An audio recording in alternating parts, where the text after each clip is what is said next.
आज मैं और दुआ शादी के कपड़े देखने जाएंगे। अभी तक यकीन नहीं आ रहा। बेहतर है यकीन करना शुरू कर दो तुम भी। कल्लू ने मुझे अपना सोना दे दिया ताकि मैं उसे बेचकर रकम हासिल कर सकूं। ये तो अपनी बीवी पर डिपेंडेंट होना हुआ। कसम से अब मैं खुद से नफरत करने लगा। अरे यार रोहान, मैं तो मजाक कर रही थी, तुम बुरा क्यों मान रहे हो इस बात का? तुम और नूर एक दूसरे से मोहब्बत करते हो ना? लेकिन एलिफ, अब जब उसके घर वालों को पता चलेगा तो बहुत शोर मचाएंगे। उसके पापा मुझे डांटेंगे, उसकी माँ रोएगी।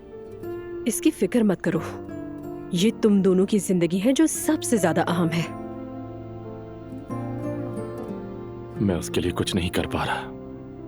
मैं हरगिज़ ये नहीं चाहता कि वो मेरी वजह से नाखुश हो। इसीलिए कहते हैं कि शादी फैंटेसी नहीं होती। यूं सोचो, जो भी हो तुम्हारा सिंगिंग वाला काम ना छूटे। और नूर को भी तो काम मिल जाएगा ना चैनल में जल्द ही। मुश्किल दिन खत्म हो जाएंगे, यकीन करो मेरा।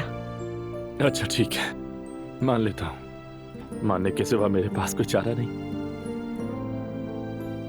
चलो अब मैं चलती हूँ, शादी की तैयारियां शुरू हो गई हैं। मैं भी निकलता हूं।